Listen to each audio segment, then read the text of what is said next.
It always began the same way. 3 sharp knocks at the 114 door. Not frantic, not hesitant, just 3 deliberate, measured raps that echoed unnaturally through the stillness of the night. And always, without fail, it happened at exactly 12 o'clock a.m. Not a second before, not a second after. For weeks, it had been the same routine.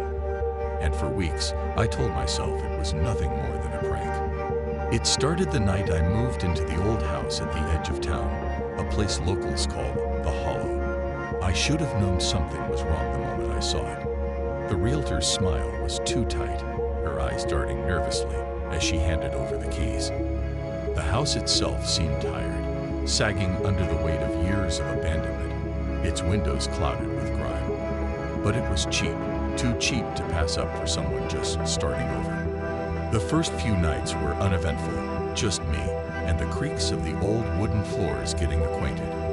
Then, on the 4th night, it happened. I had just drifted off to sleep when the knocking pulled me from a restless dream. At first, I thought I'd imagined it. I sat up in bed, straining to listen, but all I heard was the wind brushing against the eaves. Shrugging it off, I lay back down, but then, there it was again. 3 knocks, loud enough to make my chest tighten. I crept to the front door, my breath shallow. The digital clock on the kitchen counter blinked 12 o'clock a.m. in bold red numbers. Peering through the peephole, I saw nothing but the inky darkness of the porch. I opened the door a crack, just enough to poke my head out, but there was no one there. The street beyond was empty, and the only sound was the faint rustling of leaves. Just kids, I muttered, locking the door and trudging back to bed. But the unease stayed with me, like an itch I couldn't scratch.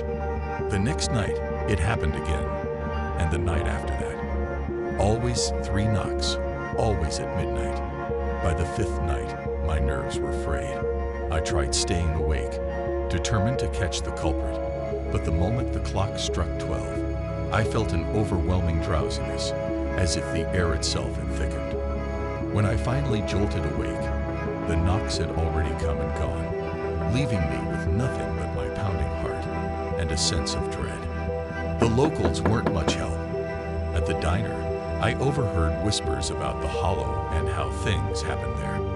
When I pressed them for details, they clammed up, their eyes darting to the windows as if the very mention of the place could summon something unspeakable. One old man finally leaned in, his voice low. "That house don't like strangers," he said, his gnarled hands trembling. "If I were you, I'd leave before it's too late." But I didn't leave. I couldn't. Something about the house had hooked me, as if it were daring me to uncover its secrets.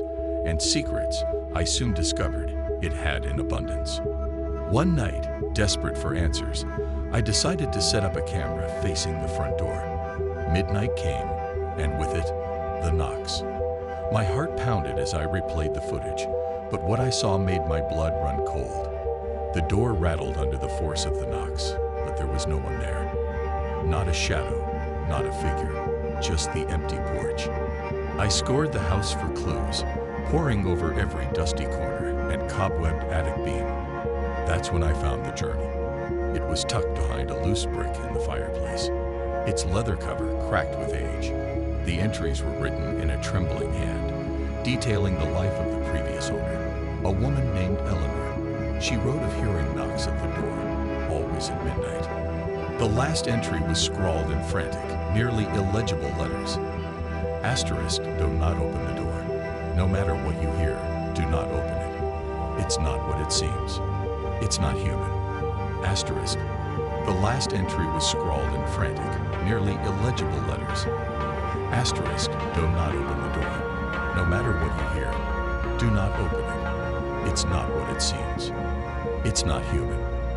Asterisk, the last entry was scrawled in frantic, nearly illegible letters. Asterisk, do not open the door. No matter what you hear, do not open it. It's not what it seems. It's not human. Asterisk. I should have heeded her warning. The next night, I resolved to ignore the knocks, but they were louder, more insistent. It felt as though the entire house trembled with each strike.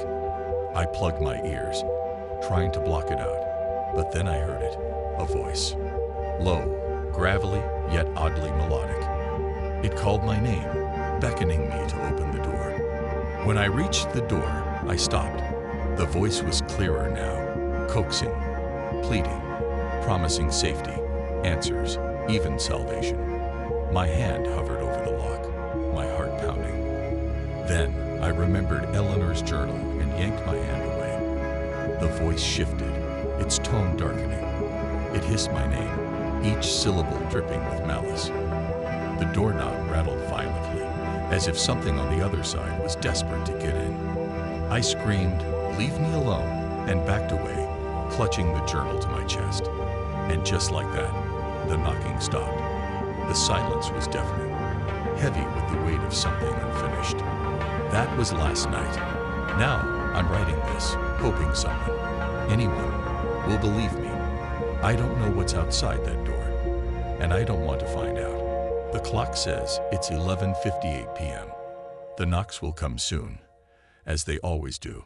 But tonight, there's something different in the air, a pressure that feels like the calm before a storm. I don't think the door will hold much longer.